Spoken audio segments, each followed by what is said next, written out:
Long time no talk, friends. I owe y'all an update.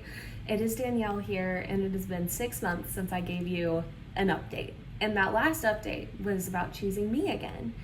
And it's funny looking back now because of what followed. But what I told y'all last time is I decided to go part-time at the gig I was at the private practice I was at, and I think that was around December. And I had some health stuff going on and just some mental health stuff going on. It was a tough time. It was a tough time for me. But flash forward 6 months, and here we are, friends. I am sitting at my brand new desk. My husband got me a sit to stand desk as a you own your own business gift, and I have it all decked out in pinks and blues, and it's really giving a Dannielle vibe right now. And as I said, I'm now a full-time business owner. So we have so much to catch up on. Let's get into it.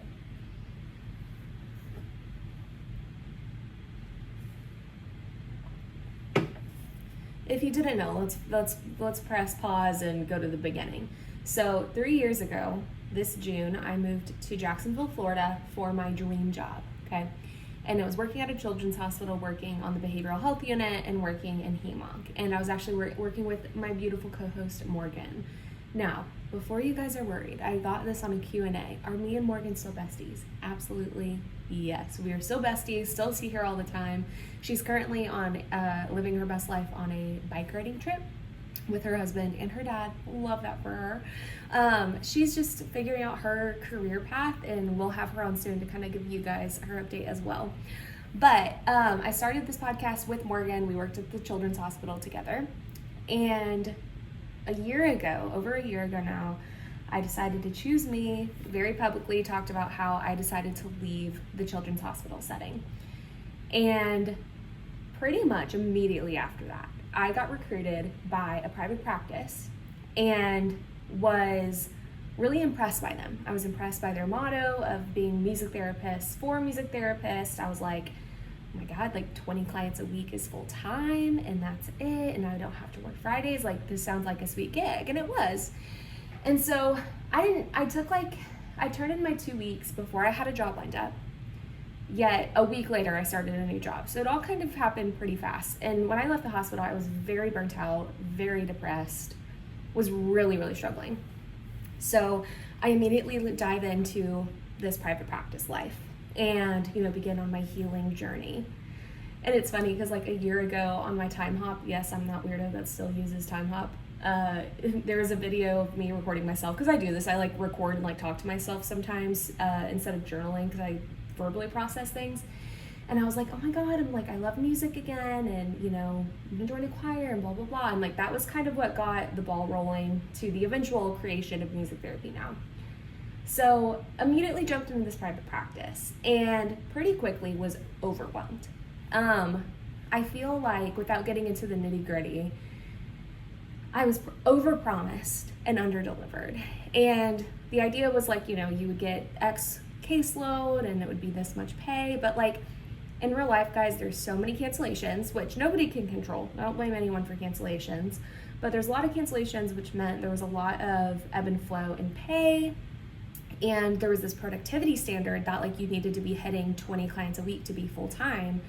But with cancellations, it was really hard to maintain that full-time status. And then it would be okay, but I don't want to go up to 30 clients hoping at least 5-10 of them cancel a week. So I didn't want to, overload myself, especially coming from a place of being so burnt out. And so it was just this weird, tough place of never feeling like I was seeing enough clients and doing enough, and feeling bad for the cancellations I had no control over. So I eventually worked myself into a role where I was able to do social media and do do the caseload. And very quickly, between doing social media for this private practice, working for them 15 to 20 clients a week, doing another social media gig, doing my social media, and then starting music therapy now, I burnt myself out. And I gave myself a crash course in how not to do business in 6 months. So to the point where it was coming up to the holidays, and I was I think I need to like dissolve all of this. Like, what am I doing? Maybe I do want to leave the field. And obviously I did not leave the field. I was just in a bad place where I was continuously burning myself out. I was driving all over creation. I was doing 15 to 20 clients a week. And while I know a lot of people have a lot of opinions on caseload and all that, like, in my opinion, 15 to 20 is a lot. And if whenever you're pushing that, like, it is really hard to have good session plans, to have good sessions, have good documentation. Like, it was just such a challenge. And then come end of last year was whenever we got notification that there had been a change and our pay was being changed, our session length was being changed, and accordingly our pay was being changed. And I was not willing to add a ton more clients to make up for the 25% loss in income and clients because of that time change. So kind of started the ball rolling at the end of last year. However, something I did not share at the end of last year was my husband and I were full throttle plans to move back to Texas. So that's where we're from. We moved out here for my job, and came out here as newlyweds and wanted it to be a great first experience, which it has been. But ultimately we were like, we're gonna go back to Texas before we have kids, and we want to be near our families. So my husband was in final round interviews for a job in Texas last November and December. So we were fully planning on being out of Florida by then. Well, I've learned not to plan anything anymore, because your plans are always going to change in ways you never can imagine or anticipate. So my husband got a really big opportunity at his current job here in Jacksonville, Florida, and it kind of made us rethink everything, because it was like, okay, this is worth staying in Florida for. This is maybe worth starting a family in Florida for.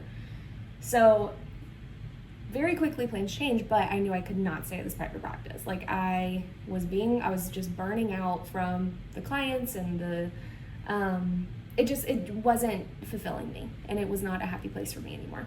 So I learned of a different opportunity, a different part-time opportunity here in the area, and decided to go that route. So for the last 6 months, I have been providing music therapy services in the school setting, which I never thought I would do, ever. I never considered the school population ever. It was all working with kids with a variety of needs, from pre-K to our transition 22-year-old classes. And oh my God, it changed me for the better, y'all. I've never done a practicum in the school setting. I'd never done any work in the school setting. And it was amazing. It was hard. It was a lot of energy. It was 25-minute groups, and I was doing 13 hours for them. So I was doing part-time. And it was 26 groups a week, which is only 13 hours a week, but it was 26 groups because there were 30-minute groups. It was nuts. I was coming in contact with over 100 kids every single week. And honestly, it was a huge learning curve in my creativity and session planning, and just constantly trying to come up with new ideas and new interventions and new sessions to meet these kids' goals. And it stretched me in so many incredible ways. I learned a lot about behavior modification. I learned a lot about this public school system. I learned so much about how to work with teachers and PTs and OTs and SLPs in that school setting, and it was amazing.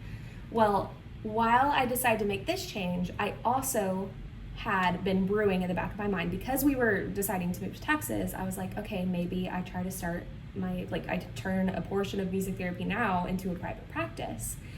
And whenever I decided to leave that last job and go into the school system part-time, it kind of just happened naturally. I had connections in the community come through and had music therapy clients. So I was not only doing the 13 hours a week for the schools of clinical time, but I also kind of fell into starting my own practice on a smaller scale. So I had, I think I had up to 6 clients a week, and a few of those were bi-weekly. So I was doing 20 hours, here I was again doing 20 hours of clinical work as a part of my job, but I kind of blended the two. So that's where I was beginning of this year, and I did not know what was going to come beyond that 6 months, that semester of working for the schools. I had not thought that far. I was really having to pivot and being okay, this is where we're going to be, and that's okay, but what do I want my career to look like? And how can I make myself not burn out? So back in like February, March, my school job approached me about a full-time opportunity for the summer, and I really wrestled with that. I was like, okay, do I let go of this whole private practice situation that I'm trying to do and go for the secure option? Like, do I go for the option where it's, 20 hours a week and it's salary and they have great benefits and great time off? Do I go that route, or do I give myself a shot? And it's funny because I've had a lot of people tell me, like, they can tell. Like, my mom has told me since college that you're going to start your own business, you're going to be a business owner, you're going to be your own boss. And I've always been like, nah, not me. Which some of you are listening to this and probably being like, you idiot. Like, you literally started an Instagram page in college and here you are 5 years later. Like, obviously you're, I don't know, going to do something. But I never thought of it for myself. I was like, I don't want to deal with insurance and I don't want to deal with invoicing and yada yada. And so whenever I sat down and looked at my options and was like, okay, full time or take a shot on myself and take a chance on myself. Sat down with Tyler and he was like, why are you even considering this? I'm like, what do you mean? He's like, you literally need to do your own thing. Like, you need to be your own boss. You have so many dreams. There's so many things you want to do with retreats and CMTEs and all of the resources. Like, what do you mean? Like, start your own business, be your own boss. But in my head, I was just terrified because it's like, okay, do I really want to be solely responsible for my income, solely responsible for all of my kids, solely responsible for all of my clients, solely responsible for everything? And I really struggled with that decision, but here's what helped make my choice. And this is what I want to talk to you guys about today. And there are some of us out there who are like, I never want to be a business owner. And that's fantastic. That is why music therapy is a fantastic field, because there's so many opportunities out there in working for other private practices or working in schools, working in hospitals, wherever it may be. There's so many opportunities. But if you are someone who is thinking maybe I should have my own practice one day, let me put this in perspective for you. To make what I was making with this part-time gig, doing 13 hours a week, I would have to have like 6 clients. So I literally, working for myself. So that being, keep in mind, I'm driving to sessions. I'm doing all in-home or in-facility stuff. So I don't have an office space. I don't have much overhead at all. But at a rate of $100 a session, I only would need half that caseload of a part-time job to make what I was making. So whenever you break down the numbers and it's like I'm getting, they're paying $100 or insurance is reimbursing $100 a session, or I'm charging $110 for private pay or this scholarship, whatever, and I charge $150 for groups, it very quickly is a different game whenever you are getting paid. I was getting paid, $31 an hour before, or I was getting paid, $47 an hour, which is great. But whenever you take those into account, like, it's almost a no-brainer. It's like, well, you get to take home what you earn, and that just changes the game for what your caseload can look like. And I'm saying that as a business owner who, again, does not have much overhead. All I'm really paying for, I'm paying for my site, I'm paying for insurance. You have to pay for liability insurance for your practice.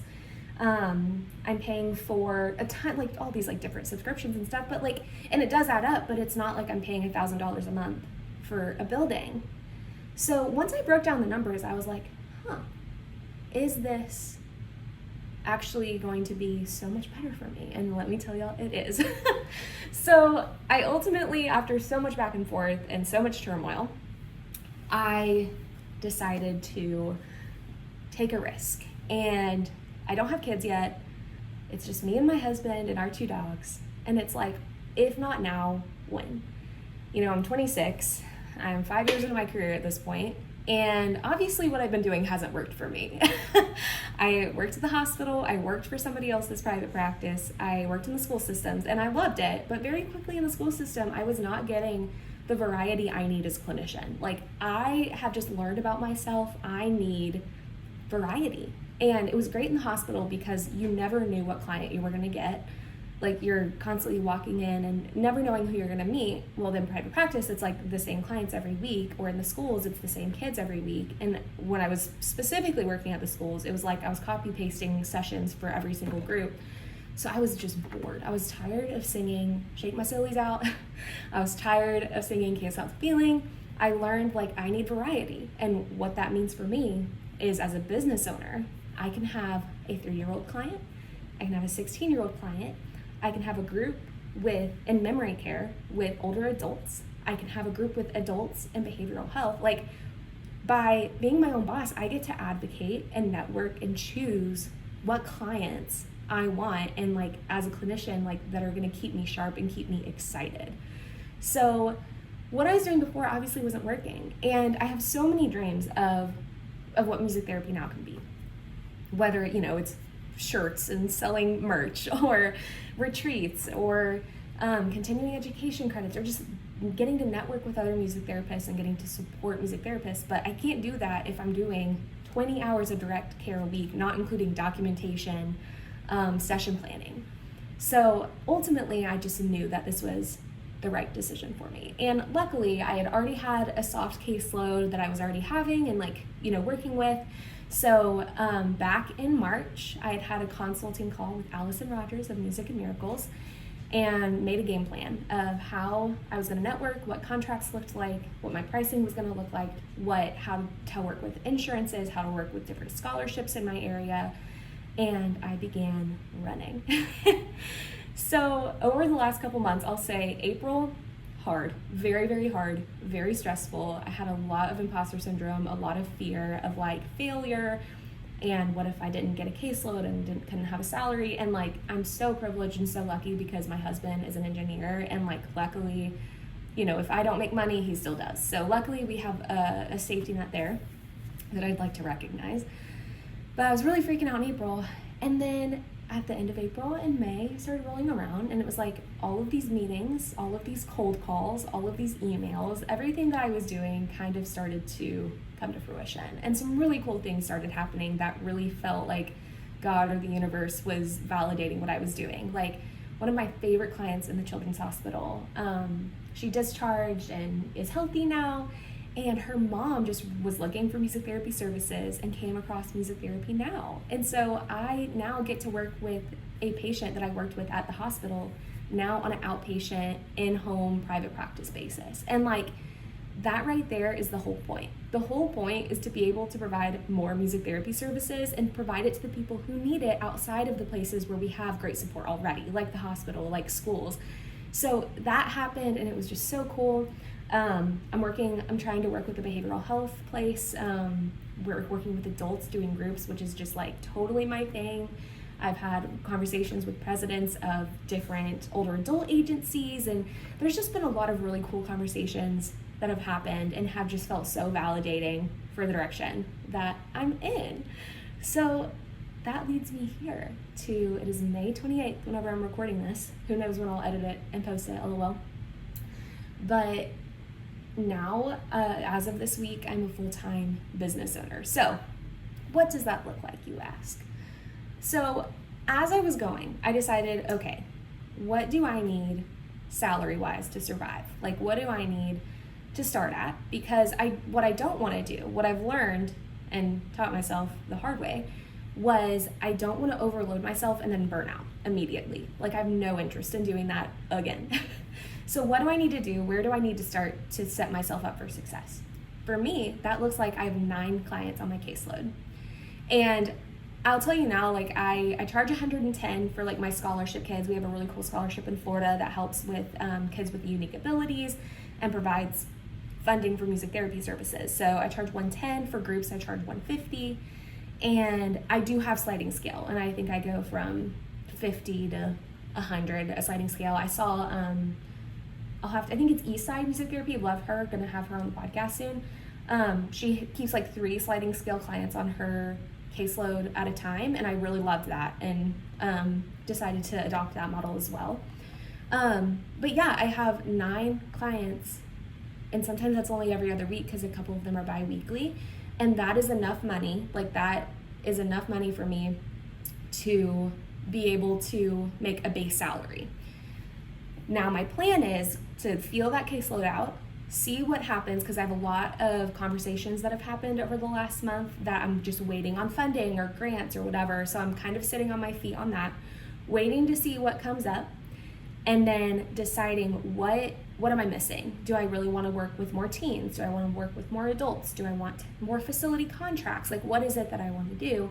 And start really pushing in those areas. Because what I don't want to do is get a caseload of 20 and realize I hate it and realize, oh, this is too many littles, or this is too many facilities, too many groups. Don't want to do that. Don't want to burn myself out.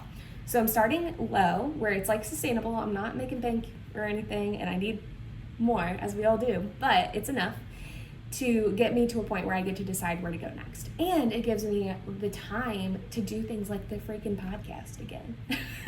And it helps me decide what I want to do with social media. What do I want to do with continuing ed credits? We just announced a really, really awesome CMTE. Me and Allison Rogers of Music and Miracles are doing a Build Your Business CMTE. Go check it out. But I get to now decide, like, what do I want my job to look like outside of clinical work? And so I'm just really freaking excited. I will be driving for these sessions, kind of driving everywhere, which some people will tell you not to do, but I'm doing it because it's clients that I love and that I'm really excited for. So yeah, that's kind of where I am now. I'm trying to think if I missed anything, but yeah, so I'm just really excited. It is definitely scary taking this kind of risk, but I just have a lot of faith that it's going to work out. And I've worked really, really hard making connections and reaching out to people on social media and emails and cold calling, which we'll talk more about later. And what I've seen is there is a need. There's a huge need for outpatient, in-home, long-term music therapy services. And at first I was scared because there are other music therapists in the area. And it's like, well, but am I going to get any business? Yes. If I've learned anything, we do not need to be competitive. We do not need to be cutthroat. There are so many people that need music therapy services, and there are not enough of us. So this is my preaching of we need to work together, and there is space for you if you want to take this leap for yourself. And if you don't know where to start, you need to check out our CMTE that's coming in July. I'm just telling you that now.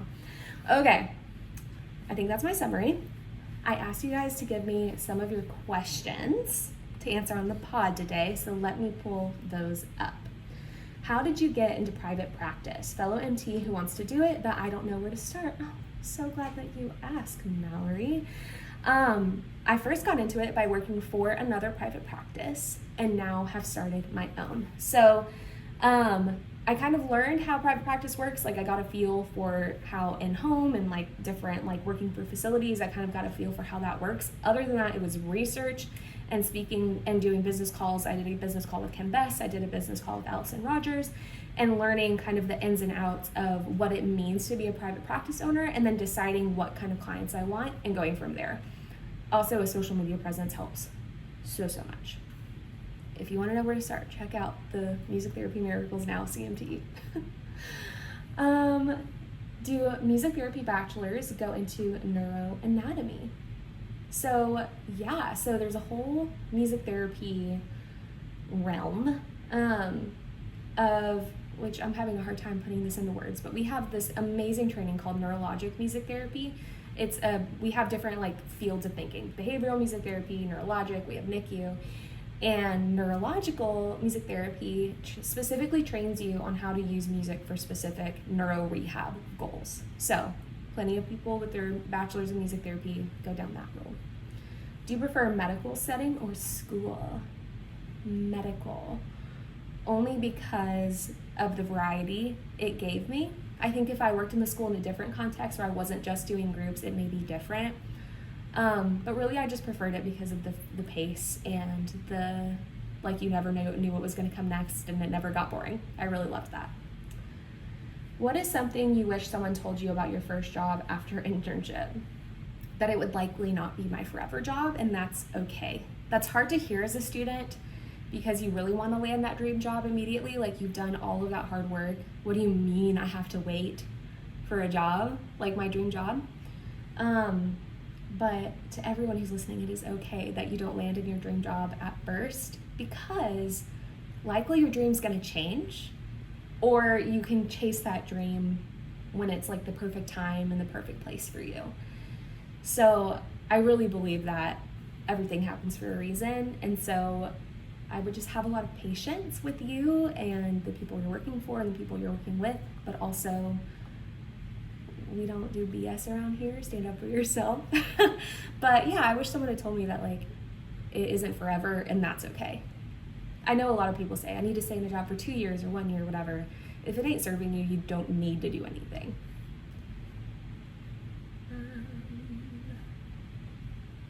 Does your practice take insurance? So Florida has the wonderful ability to cover music therapy services through Sunshine Health, Medicaid.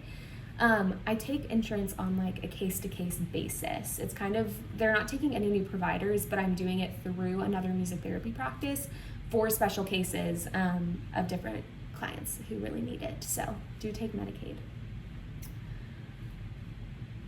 Have you ever had a job where the employers expected you to be more of a teacher instead of an MT? Yeah, I definitely feel like this is something that a lot of music therapists run into. And when I was working in the school setting, there's so much behavior modification that's going on, and a lot of the goals are supporting those academic goals. So it kind of on the outside looks like I'm teaching, even though I'm really working on impulse control and active listening and communication. But I literally was like a music teacher and a music therapist at one point. So there's definitely times where that crossover happens a lot. I would be curious on this like whole expected you to be more of a teacher instead of an MT. You would just have to have some more advocacy there and some hard conversations about your role versus the role of a teacher. And like, we're not teachers. We can step into those roles a lot, but that's not our function. How are you feeling about the transition? I'm like a mix of wanting to barf and really freaking excited, but mostly really excited. It's like day 2 of me being full into the transition. I'm pretty lit about it. What are you most excited for? I'm most excited for just like time and opportunity to lean into big dreams. I've reached out to like play zones. Like there are different like indoor playgrounds around here, and I want to do mommy and me classes there and at coffee shops, or the CMTE I'm really excited for. I'm just excited to have more time to breathe and to like discover my passion and pursue my passion. How do you manage burnout? Current music therapy student. So this year in particular, something I haven't touched on is my therapist has really challenged me to set boundaries. And my boundary for this year was that I wasn't allowed to start anything new until April. And I didn't think I could in those 3 months in which I set that boundary. It was really freaking hard because I do a lot, and like my problem is I'm really impulsive. So I'll have a great idea, I think it's a great idea, and immediately implement it because I'm looking for that like instant gratification and have that impulsivity. So I had to really go against that and set a lot of boundaries. So I feel like boundaries is what helps me manage it, because I've been burnt out many times because I've done too much, because of the job, because of whatever it may be. But strict boundaries of like, I go into like, this is when I start work, this is when I end work, or I will not post on social media or do whatever outside of these hours, or I need to take a lunch break. Like there are like boundaries that I've had to force myself into in order to stay out of that burnout. Now, whenever I'm in the burnout, it can be really tough. I've made a lot of changes when burnt out, and some people may say that was not the right thing to do, but it's worked out for me so far. So I just think setting boundaries, giving yourself grace, and like having fun. Like having fun is so important, and like being able to have a personal life and go hang out with your friends, like that is so important when it comes to burnout. Where do you see MT Ed Now growing in the near future? I'll lump MT Now, Music Therapy Ed Now, all into this. So if you didn't know, Music Therapy Now is like kind of the umbrella company that hosts Music Therapy Ed Now, which is a social media page for music therapy advocacy. It has a beautiful team of music therapy students all over the country. And then we also have the podcast, and then like I have my services and CMTEs all under Music Therapy Now. As far as where I see it growing in the near future, I just want to support music therapists more. If I've learned anything over the last year of oversharing my journey of leaving my job and making so many changes, it is that so many of us feel the same, and so many of us are getting screwed over in jobs. So part of the reason me and Allie are so excited to bring you the CMTE of building your own business is to enable music therapists to do that and work for themselves, because so many people want to, but they don't have the means. We want to give you the freaking means. So really, I think that's going to be where it grows. I'd love to continue coaching students and fellow new professionals while also maintaining a caseload that makes me full of joy. So I don't really know if that answers your question. Well, hopefully so. Are you still doing clinical work or strictly full-time business owning? Yes, still doing clinical work. So a lot of music therapists will tell you this: the main portion of your income comes from that clinical work. And as much as we wish it came from passive income like resources or merch, whatever, it doesn't. It comes down to clinical work. However, that's what I want. Like, I want a good mix of both. So still doing clinical work. I think my ideal caseload will grow to 20 to 13 hours of direct care a week, not including documentation or prep time. But my ideal will be 12 to 13 hours a week, and then with the rest being continuing to network and make relationships, and then doing continuing ed and coaching other music therapists and students. Last one, I love this question. How do you do everything you do without exploding? Respectfully, in quotations. I have exploded, and I've tested every single boundary I didn't know existed, and I've really had to work my way back. So as far as how do I do everything, I keep a lot of to-do lists. I have multiple people in my life keeping me extremely accountable, including my husband, my therapist, and my best friend, who they all seem to be working on the same team, because they constantly come at me with the same things of don't do that, take less, you're doing too much. But really having people in my life who know and love me put the brakes on me helps me not explode. And staying passionate about and only doing things I'm passionate about is really helpful. So if I don't feel like posting on social media, I'm not gonna do it. Or if I don't wanna take that client because that's not what fuels me as a clinician, I'm not gonna do it. There's just things that now that I'm a business owner, I have the liberty and trying to take full reign of having the autonomy to do, because I can. So yeah, just people loving me is how I don't explode, and making sure my boundaries are really strong and not taking on anything that is going to drain me dry. Okay, fam, that was fun. Thanks for the questions. I know we usually have Morgan, so I usually have someone to bounce off of, but welcome back. We're calling this the intro of season 3 of the MTPT pod with a big old update from Dannielle. Thank you guys so much for listening and just your support. I wouldn't do this if it weren't for y'all listening. And I do this for y'all. I'm the kind of person that can talk to a wall, but I don't necessarily have to record it. That being said, whatever you want to hear, you know me. I'm a open freaking book. So whatever you want to know as we go through this journey of music therapiness together, let me know. I'm here for you. I support you. Make sure you follow me on Dannielle MTBC and Music Therapy Now _ and the MTPT pod. I mean, I have a billion accounts, so follow me on them and let's stay connected, okay? Just again, another plug, we have our Building Your Business CMTE coming up in July. I highly recommend looking into it. If any part of my story has resonated with you and you want that to be you, that's the event for you, darling, okay? Love you guys so much, and I will see you next time.